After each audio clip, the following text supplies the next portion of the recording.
Welcome to the Notion Club, where all your thoughts and ideas are free.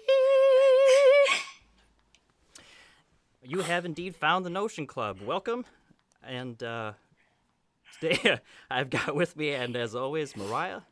And we're gonna, I don't know, like have a little bit of a story time and talk about some weird articles that we've recently found. I don't know, in this time of like pure chaos with, coronavirus going around, we do at least want to mention it and talk about how that's affected us a little bit. But it's like all anybody's talking about, so I think we kind of want to give everybody a little bit of break from that and talk about some other things going on. Okay, so, but what was that intro?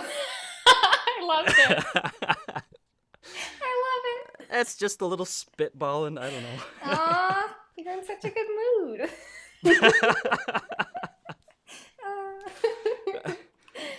I don't know if I should be, but yeah, I guess I am. That's good. No, I think it's good to be positive. Yeah, I don't know. I mean, like, I don't really know what I think about the virus entirely. I'm just hearing so many different opinions from, quote unquote experts, and they just range for like every extreme you can think. And so I don't really know, but for me anyway, like I've decided that going forward with this, the best approach for me is to view this as an opportunity to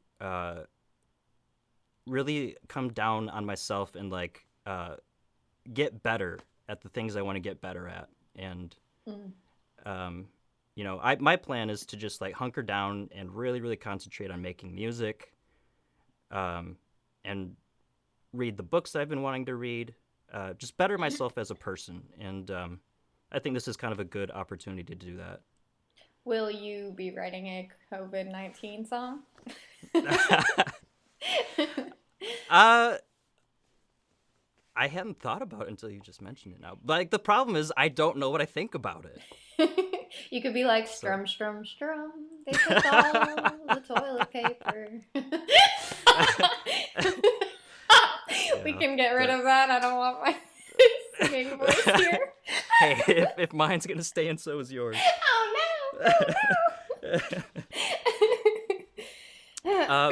I don't know about you, but I mean, like, I don't want to trivialize the people who are facing hard times, because there definitely are people who are hurting by all this. But, like, for me, like, the hardest thing has been toilet paper. I don't understand the madness in that. Like, why did the toilet paper have to go?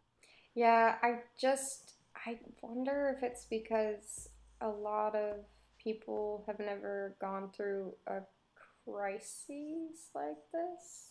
I don't know.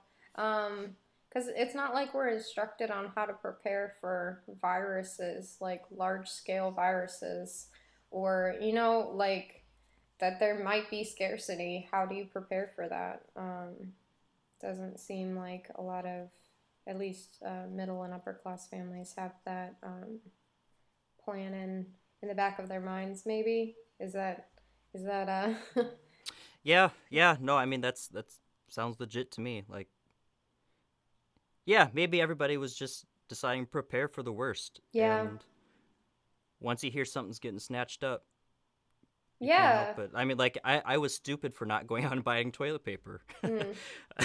Wound up being on my last roll before my family saved me and donated some to me. But. Yeah, that's the thing. It's like I saw a lot of memes about it and a lot of articles about like how people were like ransacking stores, and I was like, that's not going to happen here.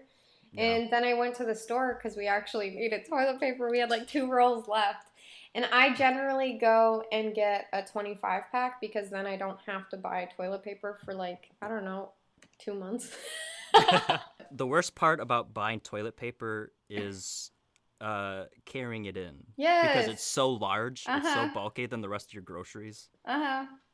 And so I went to go buy like a large pack, and then I was like, oh, well, I'll just get something smaller, because as I was going through the store, like the closer I got to like paper goods and stuff, I started noticing that the aisles were emptier and emptier. And then I got to the toilet paper and I was like, yes, I will not be buying toilet paper today.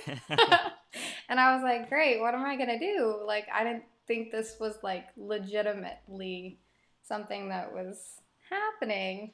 I just thought it was like happening in some states or some places where people were, or some stores where they were Right, just right. buying up like toilet paper. But it was really weird. And then I ended up going to 3 stores because I needed a couple other things. And each time the toilet paper empties, or the toilet paper aisles were empty. And it was like, this is wild. Like Yeah. I had no idea. So I was able to get a pack of wipes because I was just like, well, if anything happens, then we'll have something to wipe ourselves with. But it's so strange to me. And then following that week, I went grocery shopping just for like veggies and the normal stuff, but everything was gone. Like all the freezer Yeah. aisles were Yeah. empty. Canned goods. I buy a lot of beans. Like beans are super cheap. Beans and rice, super cheap and like easy to It's the way cook. to go. Yeah. Yeah, and all of those things were gone, and I was like, "Oh wow, this is crazy." It was just like I felt silly for not preparing since I had heard, Mm-hmm. all these things, and then I started noticing how stores were starting to empty, and it just was like, "Wow, am I like really silly for not preparing better?" But then I was just like, "No, like I don't want to be that person that Right. There's a hoards, fine line between being prepared and contributing to the chaos. Yeah, It's a exactly. it's a it's a weird line to find. It is. It's hard. So, Huh. yeah. Jeez. Anyway, we're still alive. We're surviving out here, and hopefully we can to our listeners get your mind off of it and maybe give you a little bit of entertainment here today. Mariah, what headlines do you have for us today? Well, I have, let me pull up my articles. Museums' Dead Sea Scrolls are all forgeries. Oh my Um, goodness. Yeah. mm-hmm. Yeah. Let's talk about that. And then I also have Osaka Airport offers a private area for your dog to let out a wee. Um, Wait, what? so there's an airport that's offering a private area for your dog to go and like tinkle. Oh wow. Okay. Which Well, I think is actually smart, but we'll I, get to I that. guess you kind of might need that. Yeah. Exactly. And then last but not least, British vicar catches fire waiting for God's answer. Oh no. Wait. Okay, tell you what, let's get into that one first. That one? Okay. What happened? Okay, well, so in light of the coronavirus currently, a lot of churches have opted to do online church and Mm-hmm. online prayer and online services, which I think is really cool. But in Britain, there was a vicar whose name was Stephen Beach of St. Budo Parish Church, and he reacts to his sweater catching fire while delivering a video sermon. um, it seems as though he was getting his congregation to reflect on the experience of waiting in the final section of a sermon delivered from his home last week. Then, realizing his shoulder had moved too close to the flame, he caught fire. But what was the cutest thing was the way that this guy reacted, Ethan. His words were, "Oh dear, I just caught on fire," batting and blowing out the flame. Oh my word. That's how he reacted, and I just love it. Oh dear, I caught on fire. Exactly. Oh my word. Oh my word. So I guess video sermons are part of the Plymouth Church response to the coronavirus, just like a lot of those other churches. Okay, please tell me that video exists of the actual catching on fire. It is. It does. You There can look is. it up. Oh, Yeah, yes. it's really cute. He's just so calm. Like there's like a little candle opera right behind him, and he's got his elbow on the table, and he looks like such a nice old man. Like he has this like sweater on, and then he's like Oh. he's really like enveloped in like trying to like get his congregation to reflect on I think it's silence that he's talking about, or waiting, something like that. and he's Okay. Okay. looking, and then all of a sudden he did, like, you just notice the flame on his sweater, and he just turns around and he's like, oh no, and he's patting it out. It's so cute. So anyways, his church is a part of the response, or the webcam response to a lot of churches not being able to meet in person. Mm-hmm. So, but I think it's really cool because even while there is this mass pandemic, people still gather in this fashion for like school, church, work, community, etc. So I think it's really cool that we live in that kind of era where we're not completely shut in because of, you know, this pandemic. So Yeah. thanks, Obama. No, just kidding. But yeah, he took it super well, and he responded with, "My family loved it, and the youngest grandchildren want to know when Granddad is going to set himself on fire again." I love how wholesome this story is. No one got hurt, but a few people got to laugh during and after the process. And I think it's really cool that, like, I don't know, that's what we get out of it. Good story. Exactly. And his response, I think, is something to be, like, mentioned. He could have completely flipped out and then reacted negatively to the online attention, but he took it all in stride, and I think that is super commendable. So that is my wholesome story of the day. Oh, good. We need that. Exactly. That's what I thought. I thought it was cute, so... Okay, what was that first article you mentioned? The Dead Sea Scrolls being possibly forgeries. Yes. So I read a little bit of that as well. Yeah, I sent it to you.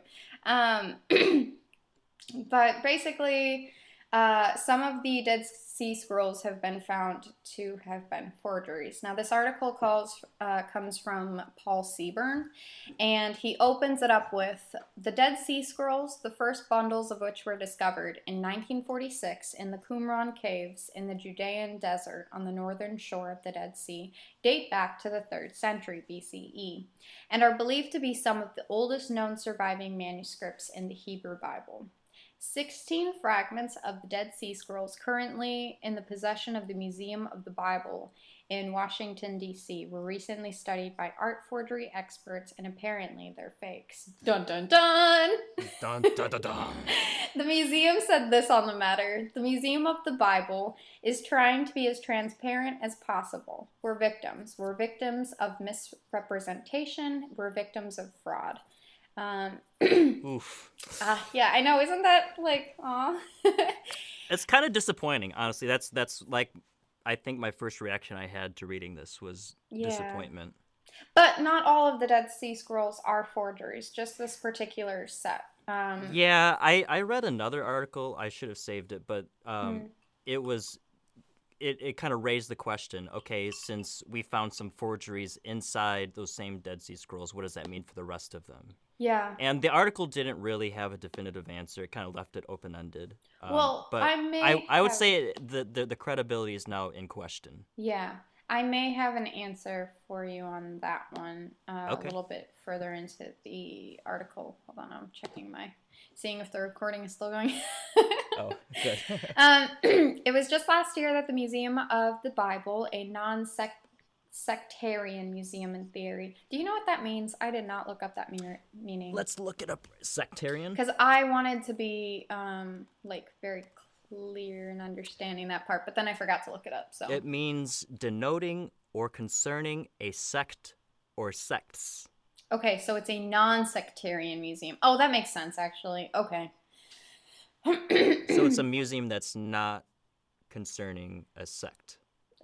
Like a particular sect? Like it's kind of like a non-denominational museum where it's not like... I see. Is that true? Not devoted to one specific sect. Yeah, that's what I would think it means. Yeah, that's what I'm getting as well. Okay, cool. All right, so a non-sectarian museum, in theory, was informed that 6 of its Dead Sea Scrolls fragments were forgeries. The collection was donated to the museum by founder and CEO of Hobby Lobby, Steve Green, who refuses to say where he obtained them, nor how much he paid, but it's estimated to be millions. Okay, so why do you think he would not relay this information? like, do you think the dealer made him vow silence or like take a vow of silence or like like at this point, wouldn't you want to like clear your name and say like, "Oh, I got it from this guy. He like promised it was," you know what I mean? Like, doesn't that sound strange? Yeah, yeah, he's definitely covering his ass for something. I mean, Hmm. whether it be his own, who knows? I mean, with that kind of money, you never know if it's your own life. That's Um, true. you know, who knows? Hmm. Yeah. Fraud, Also, fraud is a funny thing.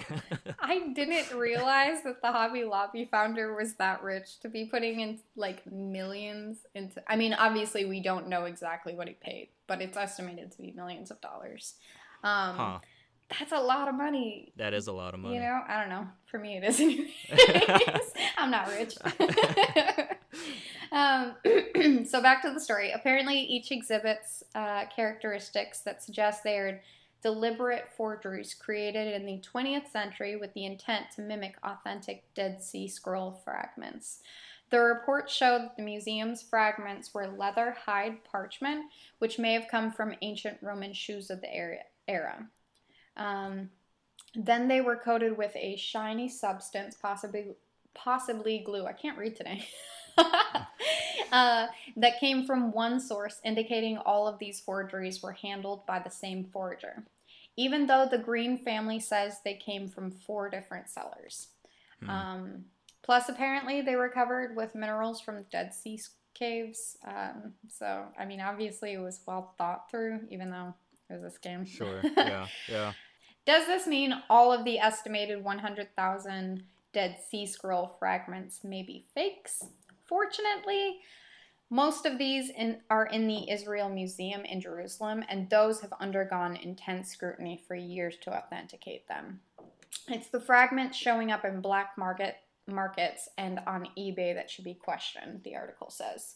Although I don't know why you would spend thousands or millions for something on eBay. I don't know. It seems Yeah, that's questionable. you would prefer. I mean, I'm sure they do go inspect them in person, but ultimately the Mm-hmm. the sale winds up on eBay. But yeah, it seems like a weird place to do a deal like that. Right? Like That black should be market, I can done kind in of a understand, but private auction is what I would think that would go under. But exactly. Or like someone who came into contact with them would try to like, yeah, like try to sell it through a private like auction if or you're donate it. yeah, if you're in the market for ancient religious texts, I don't think of jumping on eBay to find Yes, that. exactly. Like it was really hard to even buy my laptop off of eBay, but you know, just cut costs and Yeah, recycle. yeah. I'm all about buying laptops on eBay, by the way. That's all I've done my entire life, and it's I don't know, maybe I'm doing it the wrong way, but I've always liked it. No, honestly, like with your recommendation, this new laptop that I was able to get is actually like really good, Oh, and good. I really like it. And the seller was super nice. Um, but yeah, it's just it wouldn't have been my first thought, I guess, because Yeah. I remember the eBay of like yesteryear where it was kind of shady and like. You know, you would always hear about these stories of like Yeah, people on yeah. eBay selling themselves or like there was this one tale, I think it was like, oh, well, I don't know if I should go in here. Basically, this lady posted on eBay saying that she had a particular fantasy and she wanted someone to break into her house and like perform this act on her. And it was Oh. like, what? Why would you post this on eBay, woman? Like, what are you trying to get yourself killed? Like, she gave them details of like her address and like how to get Oh into the house. no. It's really Oh bad. So like no. that's the eBay that I knew of. And so Yeah, to yeah, yeah. me, it's just like, wow, you're getting Dead Sea Scroll fragments from eBay? Okay, that's cool, Oh I man. guess. But yeah, I mean, eBay seems to have changed a lot from when it first started. Do you remember the guy back in the day who sold his forehead for advertising? What? Like he Um, like tatted it or something? Or well, it wasn't a permanent thing. It was the deal was he put his forehead on eBay up, and he became famous, and so he became valuable. wow. But it was basically like he had his agreement in the auction listing. It was like I live in Los Angeles. I will be walking the street from this hour to this hour, and you get to give me whatever sticker you want, and I'll put it on my forehead, and I'll be walking these streets at this time, and like I'm just a walking billboard. Wow. And because he got famous, he wound up being able to charge, and people were buying it. Isn't there a website like that now where like Oh, I'm people sure can hold something up became of that. signs and like you can pay them to like write or say whatever? There was like, oh, Oh, what was okay. his name? It was like something Jesus. He was like a fake Jesus, but he would say like things. But yeah, I'm pretty sure there's a website. I don't remember what it is, but it was pretty popular. A lot of YouTubers were using it, and they could like pay specific people, and then like they would say whatever the YouTuber wanted, and then like obviously everyone could react to what the YouTuber had the people say, and then also react to like what the people were like how they were saying, and it was really strange, but but yeah. Anyways, back to our story. It's really sad that this happens. Like, why would you betray the rest of the human populace to line your Yeah, pockets? I don't know. I feel yeah. like it's really disrespectful. But Paul Seaburn ends his article with this, and I think it's pretty funny. um, he says, "It's too bad these forgers don't actually read the documents they're copying, especially the parts about stealing and bearing false witness. And those who try to own these antiquities for themselves should remember the part about coveting their neighbor's goods. When it comes to ancient historical artifacts, religious or otherwise, we're all neighbors." So I thought that was funny. Amen. But yeah, so only 6 of them ended up being forgeries. And seems like they got it from a private seller, although it's not quite sure where it came. We're not quite sure where it came from because the Hobby Lobby family will not like tell. But yeah, the rest of them seem to be pretty authentic. So Okay. but we can post a link for everyone to look at, and then you guys can check it out for yourselves. Yeah. The So, Book of yeah. Enoch is still my favorite of the Dead Sea Scrolls. Yeah, that was really interesting when we were like we were going through that together. It's such a bizarre story. Yeah. So many bizarre things that happen. But Mm-hmm. it's cool, though. It's like really fun. It was a fun read. It is. It is cool. Although I really thought when you started talking about it, you were talking about the Book of Eli, the movie. Oh, I remember And that I was confusion, yeah. like, what? I've never even seen it. Like, what are you even talking about? That's a strange movie. I don't remember it that well, but I remember after finishing it going, wow, that was kind of weird. I remember everyone was really into it and like loved it, but I found it really kind of boring. That and Inception, I don't understand people's like Oh, I think you're thrill probably about it. in the minority in that opinion. I mean, Inception is such a good movie. I know, like the idea of it is cool, and the characters, like the actors that they got for it, is awesome. But the problem is when I've seen that video or that movie every single time, I always fall asleep at the same part in the movie. And then I feel like I'm in Inception, and it's just like, I can't deal with this. So it's not a favorite of mine. Start questioning your own reality, Mariah. Yes. Is this real or is this a dream? I started watching Westworld. Have you ever heard of it? I think I got through the first season. It's really interesting. I haven't gotten through It is the interesting. first season. Maybe I have. I don't know. Yeah. But yeah, like the whole questioning reality and like what would you do if you were in that scenario where, I don't know. Like for me, I see the AI in the show as like human because they seem to be like fully cognitive or conscious. So it's just like, I don't know. Well, they've got some sort of consciousness, right? Exactly. I mean, it's like, yeah, at what point does it become... At what point does it have a soul that matters? And, exactly. yeah. And my husband was like, no, they're not conscious. They're just computers. It doesn't matter. I'm like, no, it's not our world. It's like it's a theory kind of, in this theory. And these people started like reacting like us humans. Like, wouldn't you consider them like fully conscious beings? And he was like, No. I was like, can't stand you. Did you ever see the original Blade Runner? Yes, I have. I don't remember it very like well, but yeah. very strange show that kind of is in that same vein, or movie, but yeah. I watched the most recent one when it first came out. That was interesting too. I still haven't seen that one. 2021, I think they called it. I don't Blade Runner know. 2021, Jared Leto. I don't know. But yeah, I do remember watching it. And it was, I don't remember details because when I watch a movie, I just kind of like push it out. So I'll never remember characters or something. But I did remember liking it. So. Did you ever see the South Park episode where ads gain consciousness and take human form? No? What? Online ads like basically become the new AI. And they take human form, and Stan at one point falls in love with one of the ads. It's a great episode. It's a parody on on ads. Okay. And how we thought the birth of the internet was the end of the ads, but they took form in pop-ups, and it's great. It's a great episode. I'll have to look it up. I do like when they do things like that. But anyways, Westworld got me thinking, yes. With AI, the way that the humans come into Westworld and treat the creatures in there, it's really sad to see almost. They have no problem killing them and raping them and all kinds of things. And it's so sad. And but that made me think of those AI clubs that are opening up in Las Vegas, where they have AI for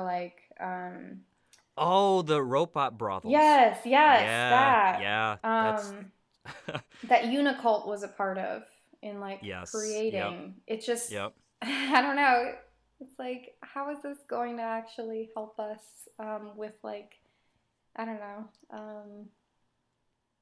Strange times, right?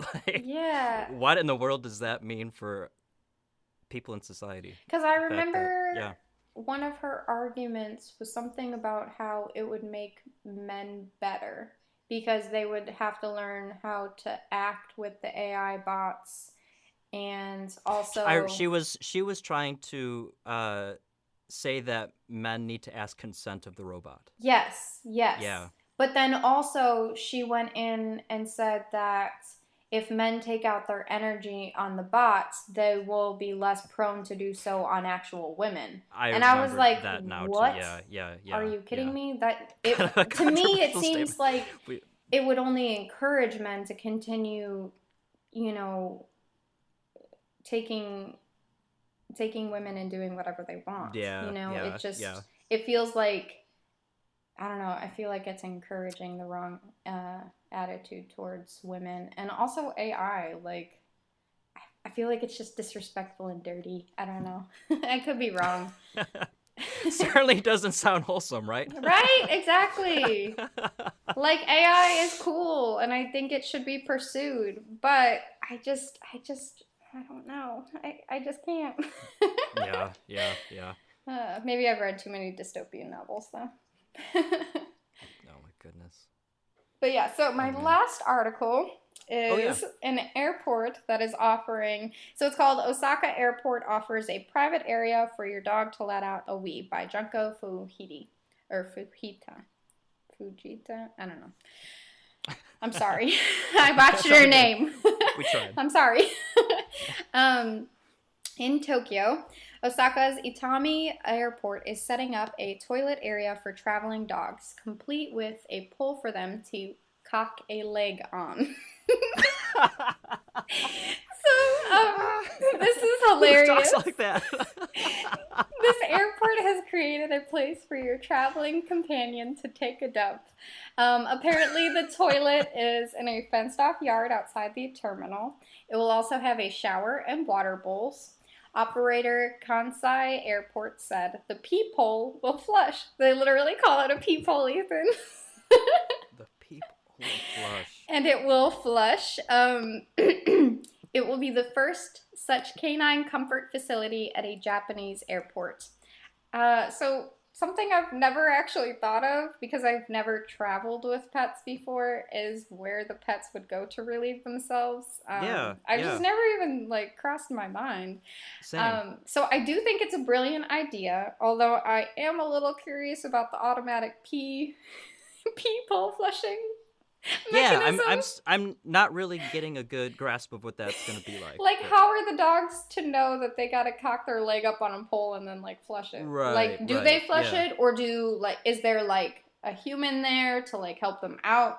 Are they just automatic? So when it hits, like, like those automatic toilets, once like you kind of sit up, it flushes. Like, I don't get it. Yeah, yeah. So I am curious to see how that will turn out, and but yeah, the rest of the article just said the service dogs are permitted to use disabled accessible toilets in the terminal, but the mess must be cleaned up. So yeah, for the non-service dogs, there is this new place for them to go. So yeah, Huh. I think it's Well, smart actually. I think a lot yeah, of I mean, airports like, should do it. that's anybody intending to fly with a dog is definitely gonna want to fly out of that airport, right? Exactly. Yeah. Yeah. Or just, I don't know, I think it should start being more incorporated throughout. So, but yeah. Hmm. What have you got for us today, Ethan?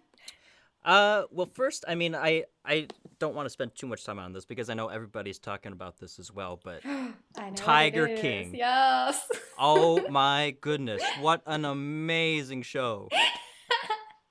Um, I love documentaries, but when there's one that like plays out like it's a brilliantly written script, like oh my goodness, Is it's it such a actually good? yes, yes. Um, I don't want to give too much away, but basically the guy that this story is centered around, um, ended up at one point hiring a film crew to film everything he was doing because he wanted to make a reality show. Mm. And so there is like incredible footage of stuff that was going on, and like you get to know this guy as a person, and like all the weird things about his personality, and it's like just the way the story unfolds and all the characters that are part of his story. It's just amazing. It's Wait, you can't write a better story than the way this plays out. this is about Joe Exotic, right? Yes, Okay. yes. Did you watch But the priming video that I sent you? no, I didn't. Oh Well, I was in the middle of the show, so I didn't want this YouTube video to spoil anything. no. I Oh, wanted to okay. finish the show and then go back and watch it, but I should. Okay. Um, yeah. Anyway, just a crazy, crazy story, and anybody who's like looking for something to watch, I highly recommend. Okay, but Tiger what's King. so good about it? Like, it's just well written? Like, Well, it's not written. It's a true story. And so, like these are people like living amongst us here in the United States, raising big cats and leading these gangster lives. It's just crazy. I think he's a little insane. Oh, he's very, very, very. He's a huge narcissist. Yeah, he's like. Oh, I didn't he's, think of him as a narcissist. Really? watch the documentary. Oh, okay. Primate. It's great. Primate it's does so not. good. Like, he doesn't describe him in any way like a narcissist. So I don't know. There's this one bit when the reality crew first shows up. The guy who was directing the shoot wanted to get a little bit of footage to make like a trailer, and so he got Joe Exotic to like wear a crown and put like a robe on and sat him on a throne, and he was like, "We're gonna call this reality show Tiger King, and you're the Tiger King." And so he shot this like little bit of series of like Joe Exotic sitting on this throne, and after like it was shot, Joe Exotic got a copy, and I guess like watched it for hours and hours and hours, like over and over and over again. Just could not get enough of seeing himself like robed as a king sitting on this throne. Aww. Wait, I thought he was in jail for like 20 years. Well, yeah, spoiler alert. Oh, okay, sorry. he does, ultimately wind up he's in jail right now as we speak. Okay, that's what I thought. Okay. Yeah. Yeah. Um, Did but you yeah, get to that part yet in the show? yes, I actually finished it. I think last night. Okay. Yeah. uh, did they at all go into how he ran for president? Yes. Oh Yep. my goodness. Did you see his running video? Or his video for like getting in Yes. the running? Yes. They show all of that. Okay. In the YouTube video that you watched, did they go into his race for governor? A little bit, but the whole issue with what was her face from Big Cat Rescue, it was like, oh, Carol Baskin. Yes. Yep. That kind of really overshadowed the video towards the end, just because it is a huge part of like when he started to. It seems like he started to like lose it, or he just got really involved and like looking like Charlie from Sunny with the Chance with a red thread everywhere, connecting dots that aren't there. What's amazing about his race for governor is he actually put up competition. I forget what exactly he got, but I want to say it was like 15% of the vote. He got some real traction. People like saw him as a legitimate candidate. Wow. As crazy Good as his him. platform was. He knew nothing about politics, and so basically just hired a guy. Well, what was the most fascinating to me was his campaign video for presidency. He's like really honest, like maybe too honest in the video. Well, it's like not saying anything about Donald Trump, but like the thing that you hear so much about people supporting him is, well, he says what's on his mind, and they're interviewing people in this documentary like who said that they were going to vote for him, and that's exactly what they're all saying. Like, he really means what he says, and he says what he means. Okay, and therefore I'm going to vote for him. But like he literally said that like his running video was, he refuses to wear a suit. He's broke. He's in legal trouble. And he's done drugs. Like, what? And he's got 68 tigers. Yeah. Yeah, like, and I think he also mentioned that he was gay and, like, married twice or something like that. Yep. I'm gay and I've got 2 husbands. Like, oh my goodness, it's probably like, Joe, that's a little too honest. I don't know. Like, well, here's maybe like, you shouldn't say you're in legal trouble if you. His campaign manager took that to his advantage and spun it as like, this is just how libertarian this guy is. He's living his best life and wants this kind of life for everybody. But if you're broken in legal trouble, like, everybody who's libertarian, like, really liked this guy. But, like, the thing is, like, I don't want someone who cannot balance their checkbook running for, like...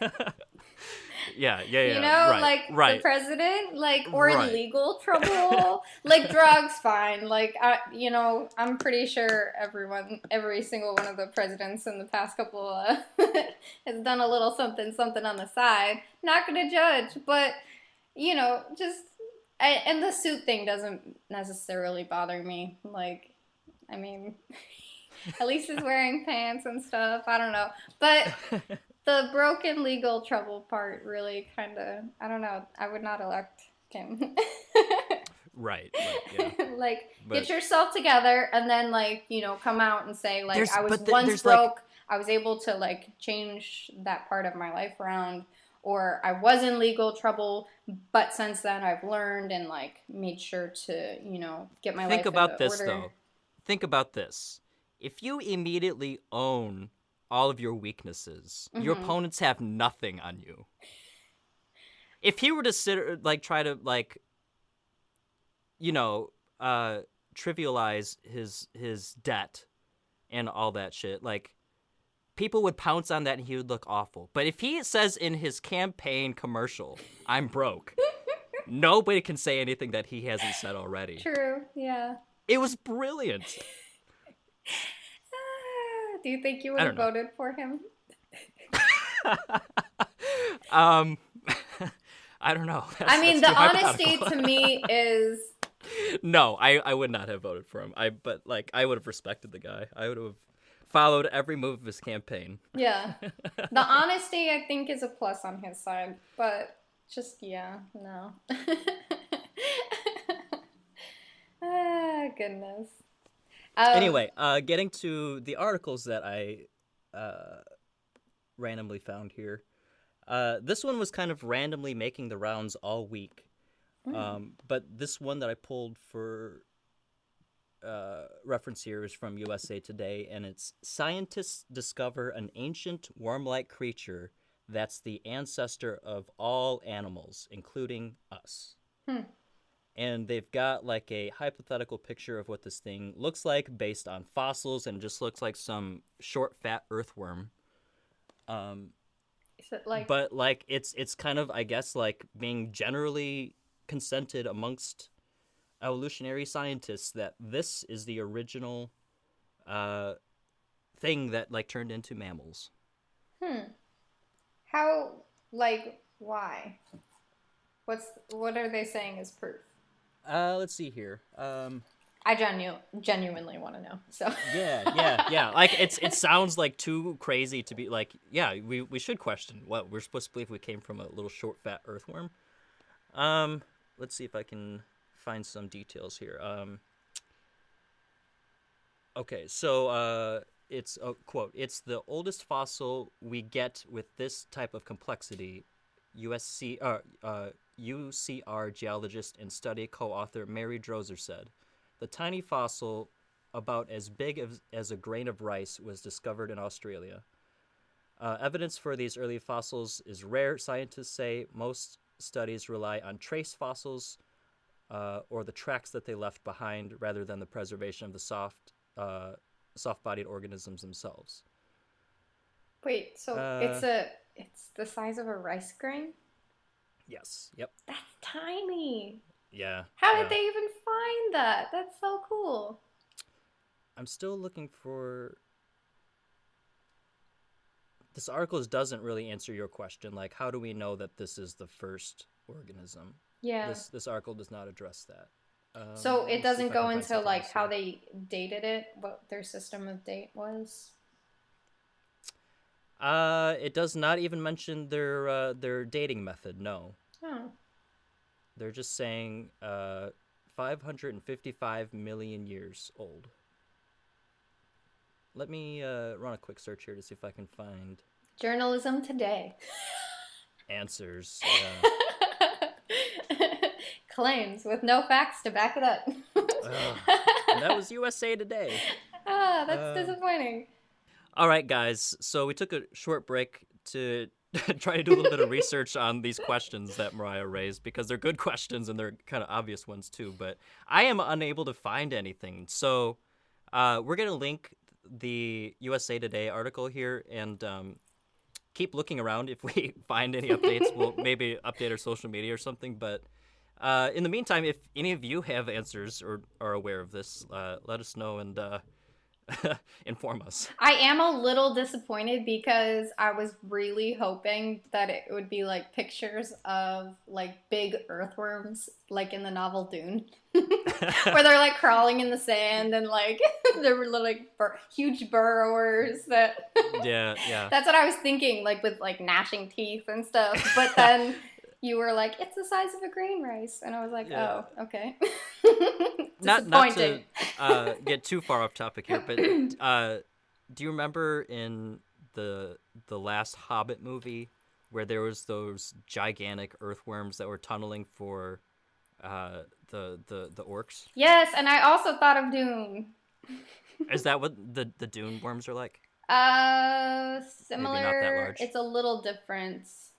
Okay. Just read the book. It's a really good book. Yeah. It's worth the time. That's one of the more bizarre additions that Peter Jackson put into that story. Like I don't remember reading about earthworms. I don't think it was in The Hobbit, but I'd Definitely have to not go in The back. Hobbit. I don't even like remember that in any of Tolkien's other stories. I do who knows? remember The Hobbit. Maybe it's in appendices or something. Maybe. I do remember The Hobbit and the Silmarillion were my favorites from Tolkien because, like, The Lord of the Rings, for me, I had already watched the movies and had been a part of that hype. Yeah. And then I read the books and I was like, wait, where's Arwen? Like, why isn't she, like, a big character? She was great in the movies. I love how they made Arwen a more central figure and, like, was more a part of the story. And then it was really disappointing to see that she was only kind of in the background a lot of the time.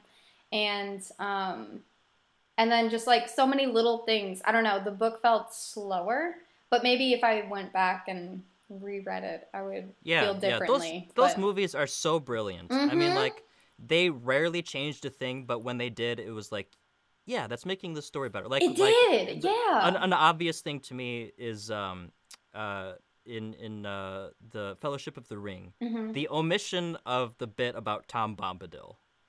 Like it didn't really do anything for the story, and so I think Peter Jackson was like kind of brilliant in deciding we're not going to tell that little story there. Yeah. That's not essential, and it made a better story. And then like yeah, as you bring up, probably the best thing he did was uh, focus more on Arwen because Yeah. that was a great character and a great story to pursue. And I think it was cool to see an elf like as a central figure besides like Legolas and stuff like that.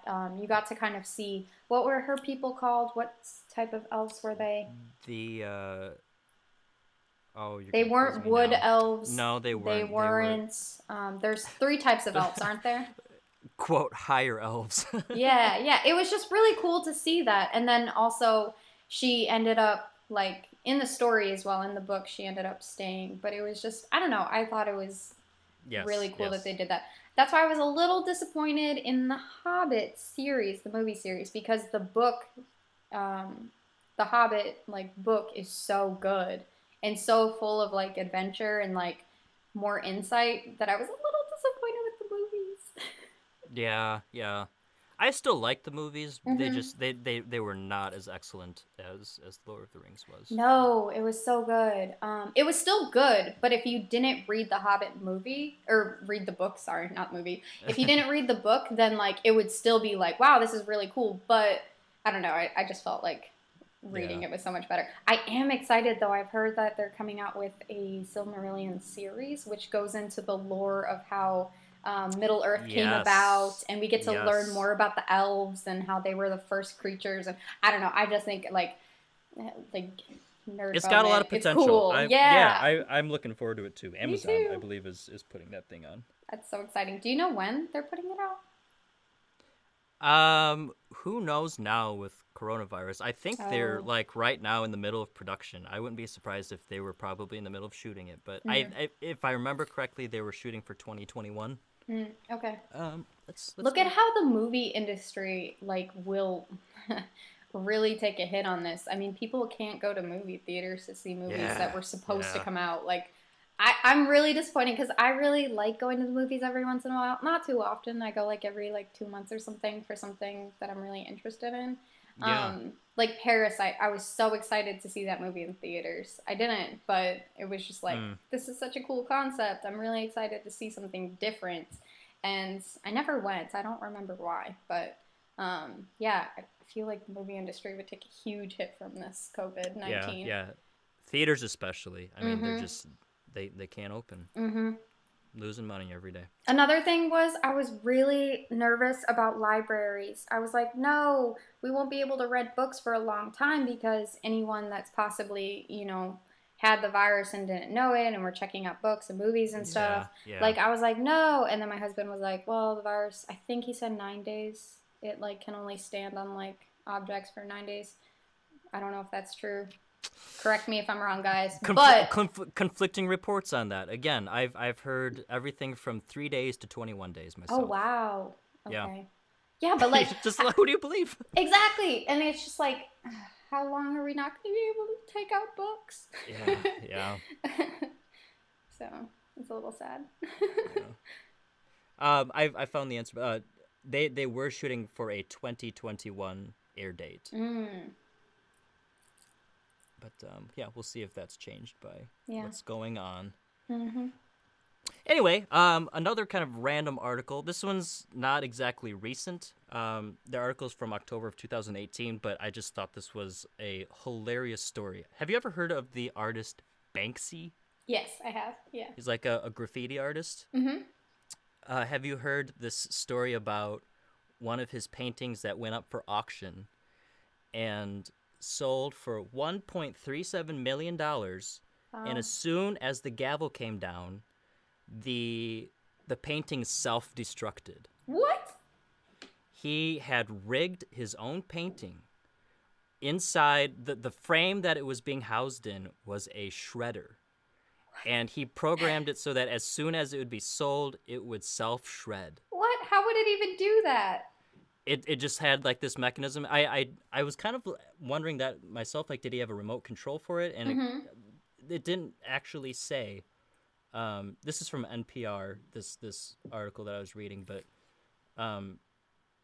yeah, he had it so that it like had this mechanism inside that it would just run itself over this bed of razors, and it shredded itself. That raises the question in my mind, was Banksy the artist, like, in the crowd, possibly? Was he what now? Was he in the crowd? Like, did he, like, press the button? Like, did they clear all the people? You're asking all the right questions, and this article did not answer that. Oh, no! So he, later took to, like, social media and totally owned up to it. He said, a few years ago, I secretly built a shredder into a painting in case it was ever put up for auction. And then he put up the video of the mechanism that was inside and the way it was supposed to work. Wow. How does that work for the person who bought it, though? Did they get their money back? I'm sure. Okay. Wow. Does he say on his social media why he chose to do that? I don't think he himself ever said why, but I think the way everybody's taking it is like that is part of the art, is the performance of putting it up for auction, having it sell for 1.37, and then instantly shredding itself. Wow. Like, fuck you and fuck your money. Oh, no. Wait, okay. So he has social medias? Yes, he's got a Instagram here. And still, like, nobody knows who he is? I'm sure maybe it's one of those things like Daft Punk where the part of that image is like nobody has ever seen our faces before, but it's like, well, people have. People know who they are. Okay. But part of Banksy is nobody knows who he is, but I'm sure the word has gotten out who he is. Yeah, because the conspiracy that I've always heard about Banksy is that it could be many artists with the same style that go throughout the world and like put out artwork or graffiti, whatever. But it's interesting. Yeah. Anyway, that I honestly didn't really know who Banksy was before reading that, and so I thought that that performance was so cool that I looked at his art and I was like, okay, this guy's cool. I'm a fan now. He's been around for a while, I think. Yeah, apparently. Cool. I'm kind of surprised that I didn't know who he was before. Anyway, another article that I recently came across. This is, I guess, in a little bit a nod to our recent interview with Josh about the potential of healing in psychedelics. A story about a 15-year-old girl who accidentally took 1,100 micrograms, which is about 100 doses of LSD. Oh, no. Accidentally. It was put in a glass of water, and it was supposed to be shared amongst a whole bunch of people, and this girl, didn't know how potent the water was, and so she drank too much. Whoa. All right, so the article says here, this is from Vice, by the way. I'll link this one as well. Anyway, the article says, so she took a whopping 1,100 micrograms. For the next 6 hours, her behavior became erratic. She lay on the floor in the fetal position, tightly clenching her arms. Wow. Her friends thought she was having a seizure and called an ambulance. No one was sure, though, if she was actually seizing, lost consciousness, or just lost in the overwhelming experience. The next morning, her father visited her at the hospital. She told her dad, quote, "It's over." He thought she meant the acid trip. She clarified that no, her bipolar illness, which had caused daily major episodes, seemed to be cured. Wow. A week later, her symptoms still had not returned. Doctors followed her progress for over a year, and nearly 2 decades later, she still hasn't experienced episodes of depression or mania outside of postpartum depression. Wow. Looking back on the overdose, she said it felt like her brain chemistry had somehow been, quote, reset. Hmm. So anyway, yes, we need to keep researching the healing abilities of psychedelics because sometimes you come across incredible stories like this. Hmm. Yep. How did she drink too much? Like, what were they supposed to do? Was it like 20 people in a group where they were only supposed to take a sip? So Like, so how did LSD, from they what I allow understand, her to drink that much? in its original form, it's a liquid. Mm, okay. Before like the acid tabs are dipped into the liquid, um, it's a liquid, and so basically, it seems like she probably had a chemist there at the party, and the chemist like took the liquid and put it into a glass of water, and like a drop of LSD is like incredibly potent. Hmm. And so just depending on how much you put in the glass of water, depending on how many people were supposed to evenly share it, Mm-hmm. she just wound up having, who knows, maybe just 2 small sips, Wow. and that's too much. It seems incredibly irresponsible of whoever put that together, though. Oh, Like, of to course, yeah. allow the glass of water to be sitting somewhere and someone to Obviously, take. also not to mention like handing it to a 15-year-old. Like, Yes, yeah, that's exactly. Like, who allowed incredibly her to be at that irresponsible. party? Yeah, Or yeah, whatever it was, gathering. I mean, or partake. Yeah, yeah. that's incredibly Or irresponsible. maybe she wasn't even supposed to partake. Maybe she was just there and then just saw, like, but why would you drink out of a glass that you didn't pour yourself? To me, that's just like, wow, I don't know. Yeah, Like, yeah, even if I'm around people that I know, I still normally go and get my own, like, drink. I don't know. exactly, exactly. That's crazy. But that does, I do know a lot of people do microdosing of LSD. They will microdose and they notice like a huge difference with work productivity and their lifestyle in general. They have a more positive outlook. So it is something to continue researching. It just seems incredibly irresponsible to allow a 15-year-old to partake in that large of a dosage. Yep, yep. Hmm. All right, the last little story that I found that I thought was pretty funny. I know we talked earlier about like the rush to get toilet paper. Apparently, in Newport, Oregon, um, the police department out there was having such an issue with people dialing 911 because they were panicking about not having toilet paper or not being able to buy toilet paper, Oh no. that they were forced to issue a statement over social media on Facebook, a statement about please do not call 911 because you're out of toilet paper. Oh no. Um, it's just it's so ridiculous. It's funny. I mean, whoever wrote this post is has a great sense of humor. I'm just gonna read the post real quick here. It's hard to believe that we even have to post this. Do not call 911 just because you ran out of toilet paper. You will survive without without our assistance. In fact, Oh. history offers many other options for you to use in your time of need if you cannot find a roll of your favorite soft, ultra plush, 2-ply citrus scented tissue. Whoa, that's what the police said? Yes, it Oh. continues. Seamen used old rope and anchor lines soaked in salt water. Ancient Romans used a sea sponge on a stick, also soaked in salt water. We are a coastal town. We have an abundance of salt water available. Oh my goodness. Seashells were also used. What? Mayans used corn cobs. Colonial Americans also used the core of the cob. Farmers not only used corn cob, but also used pages from the Farmer's Almanac. Many Americans took advantage of the numerous pages torn from free catalogs such as Sears and Roebuck. Anyway, it continues and continues. I'm just going to read the end here. When all else fails, you have magazine pages. Start saving those catalogs you get in the mail that you usually toss out of the recycle bin. Be resourceful. Be patient. There is a TP shortage. This too shall pass. Just don't call 911. We cannot bring you Wow. toilet paper. I wonder like what the thought process was behind calling 911 because I don't know. I had an experience once where my sister and I were playing tag.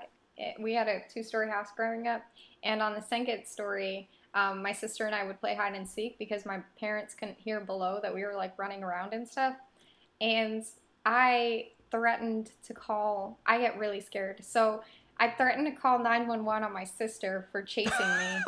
And she was like, do it. And I was like, bet. And so I dialed 911 and No. then like hung up. I thought that like if you just dial it, it's fine. And then like 10 minutes later, there was a knock on the door and it was a police officer. And my parents were so mad. And I was like, and I had to explain that my sister and I were playing tag.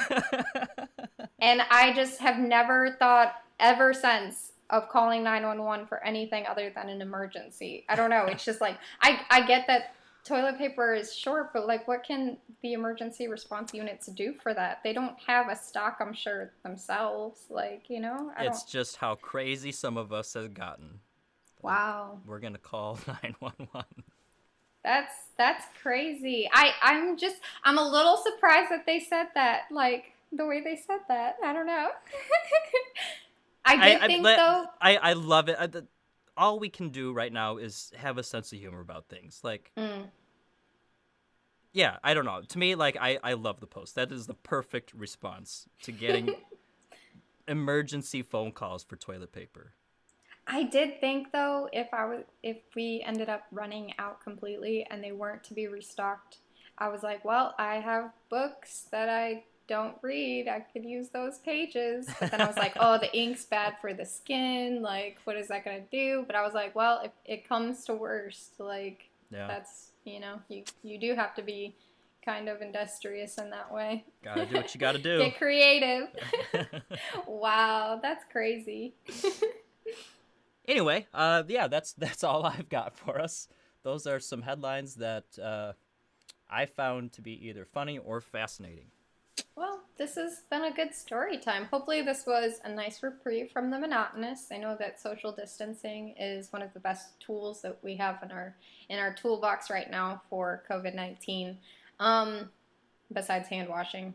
And I don't know, let us know, guys, in the comments what you guys have been doing to fill up your time, whether you're working from home, picking up a new skill, reading, watching TV shows that you've never really been able to catch up on.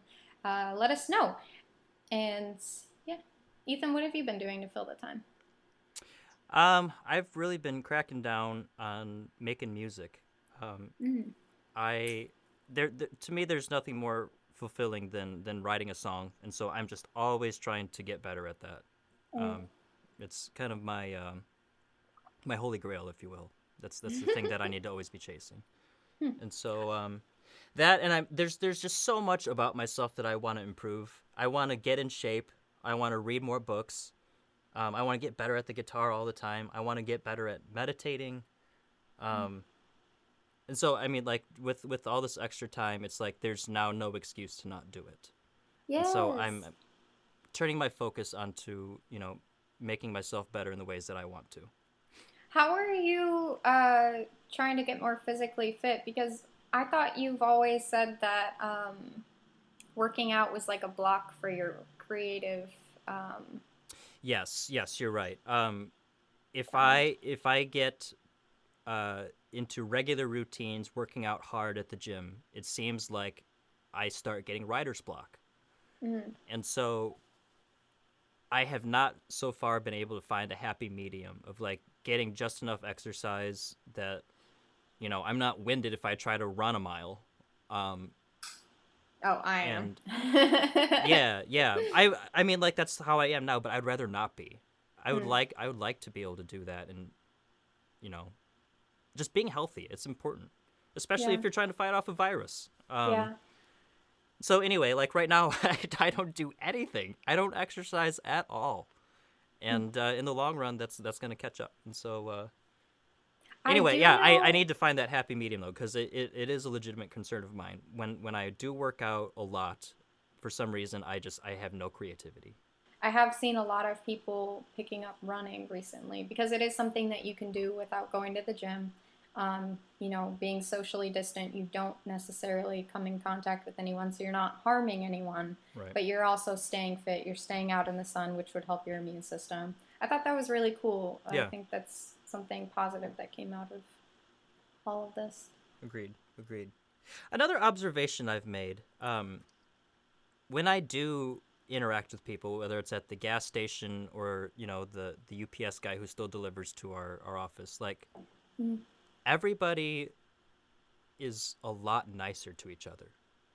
Oh, that's good. Um, it's almost like everyone's getting the sense like we're all in a common cause. We're all in this together, fighting something. It's like, I don't know. Maybe I'm thinking too deeply about this, but for the first time, the human race as a whole has something to fight against. It's Yeah. been a long time since the whole world has like had a real hardship that we all face together.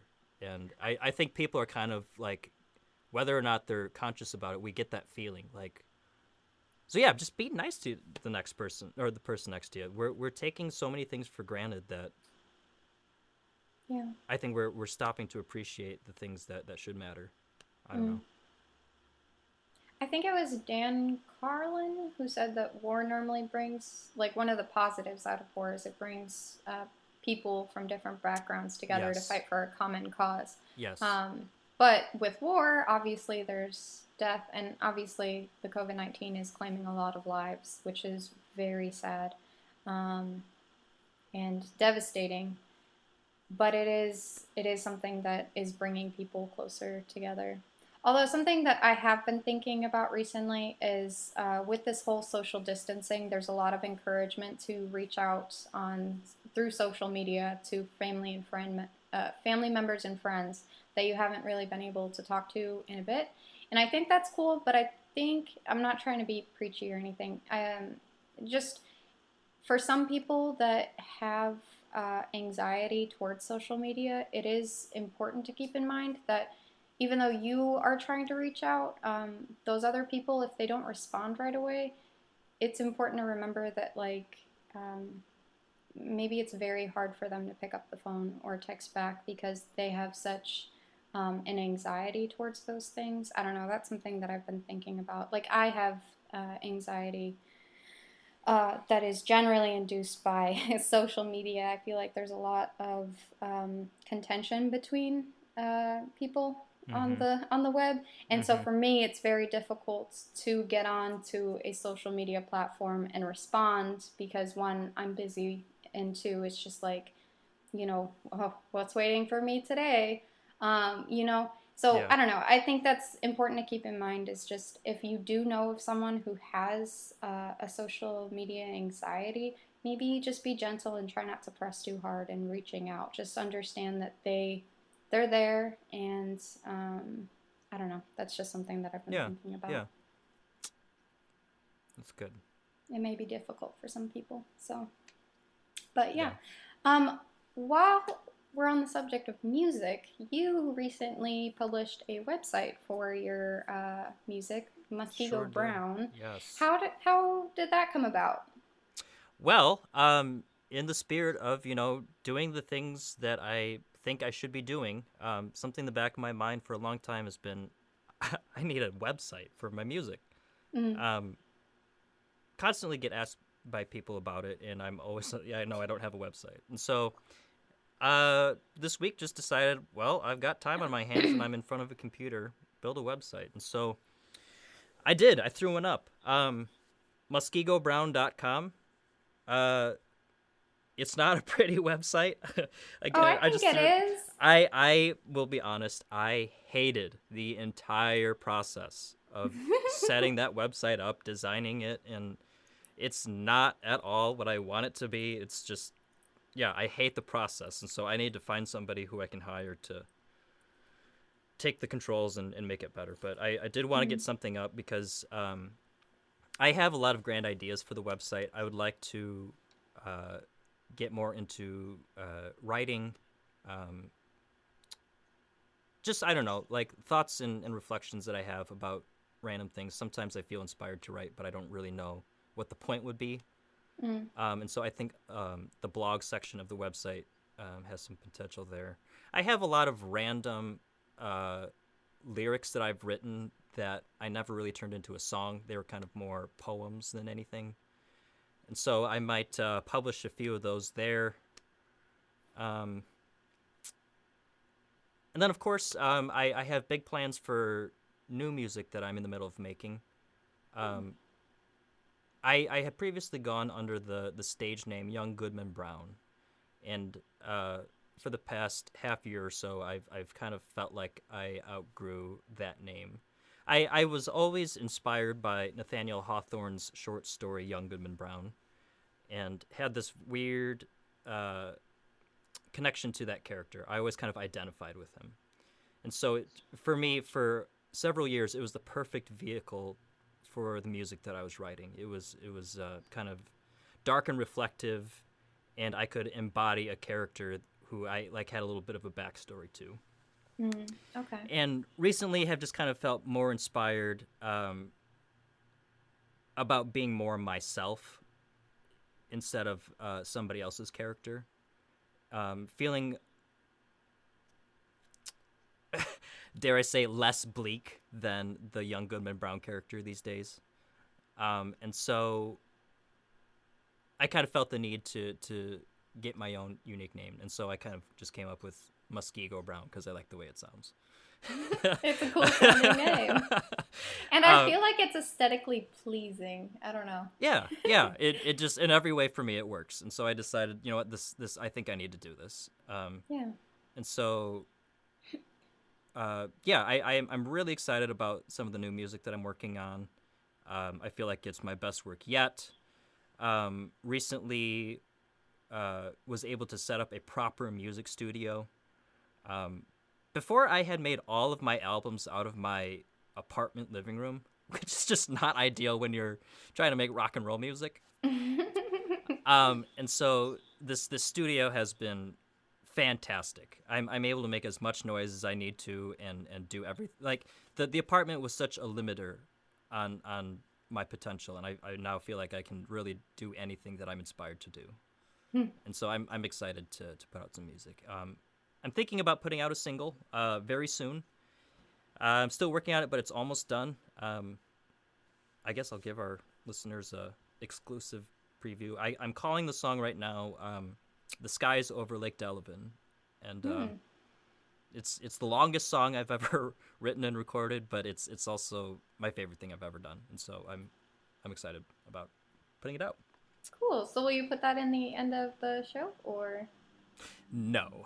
No. Okay. No. Like I said, I still have a little bit more work to do on it. And then I like the song enough that my plan is, even when I consider it finished, I still want to sit on it for at least a couple of weeks. Give it at least a week where I don't listen to it at all, and then with fresh ears hear it, see if anything pops out that I need to change, improve, stuff like that. So I really want this to be the best that I'm capable of. Well, I'm sure you will do very well, and I am very excited to read about your poetry as well, and Thanks. whatever thoughts you post up. So yeah, it'll be a bit of a balancing act and a learning curve for me. Like I write a lot, and I'm still trying to write even more. I just want to be in the practice of putting thoughts down and in moments of inspiration, putting words on paper. Yeah. But sometimes, like I said, when I put things down and don't necessarily put it to song, it really is just a writing exercise. And so if I come back and read it a few days later, it really comes across to me as just verbal vomit. Like I have to get something out, and so I just squeeze it out, and it's like, it's not always quality artistic writing. And so it'll be a learning experience for me to determine what's good writing and what's just verbal diarrhea, if you will. Brown.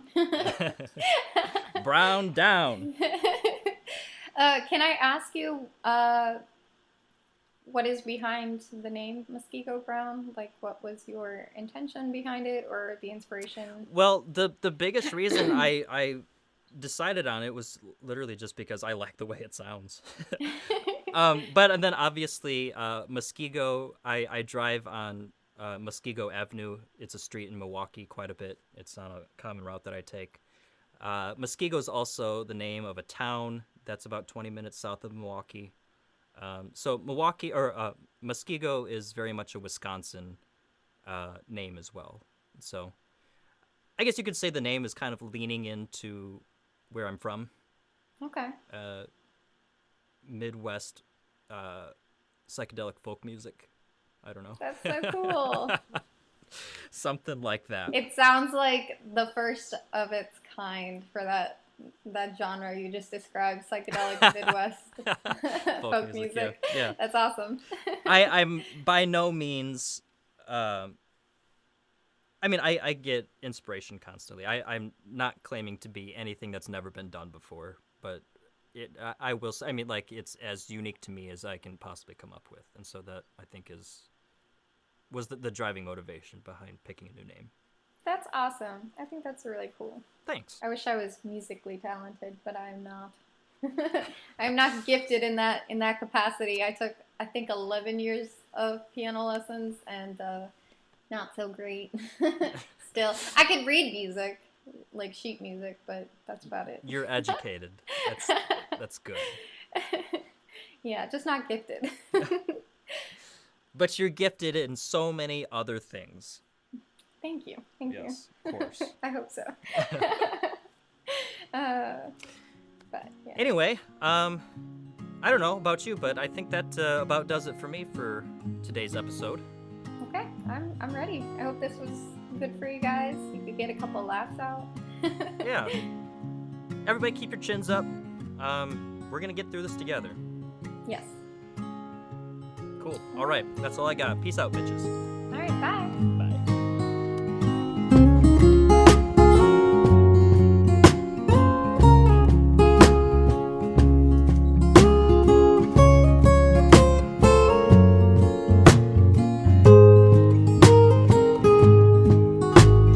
Try to wash my dirty hands. Went through a dietary herbal cleanse. Ain't nothing here that could stir up the words. Once you've been set free like a wild bird. We all will fall to what feelings we have will. And love is something nobody wants to kill. The further I dig, the more I have to fill. And my Savior said that I must be still. I wait. Slow down and let go.